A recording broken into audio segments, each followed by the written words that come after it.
आता बघूयात मुंबई पुण्यातल्या टॉप 9 बातम्या। वरळीतल्या बीडीडी चाळ पुनर्विकास प्रकल्पातील 556 रहिवाशांना मिळणार लवकरच आलिशान घरं। पुनर्वसित इमारत क्रमांक 1 मधील इमारतींना ओसी मिळाली असून लवकरच चावीही मिळणार। म्हाडाच्या 150 दुकानांना ऑगस्टमध्ये लिलाव त्यांचा होणार। मालवणी, गोरेगाव, पवई, चारकोप इथल्या दुकानांच्या विक्रीसाठी लवकरच जाहिरात प्रसिद्ध होणार। 11वीच्या 2 फेऱ्यांनंतर मुंबई विभागामध्ये 3,28,000 जागा रिक्त। मुंबईमध्ये 1,43,000 विद्यार्थ्यांनी प्रवेश घेतला।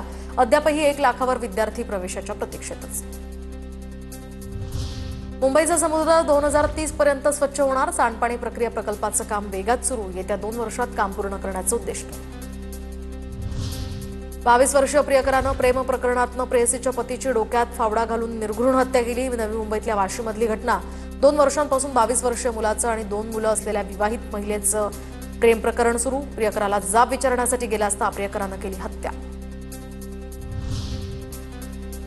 खड्ड्यांच्या तक्रारीसाठी पीएमसी रोड मित्र ॲप तयार। तर नागरिकांना खड्ड्यांच्या थेट तक्रारी यातनं करता येणार। या ॲपद्वारे खड्ड्यांचं निराकरण करण्यासाठी मदत होणार।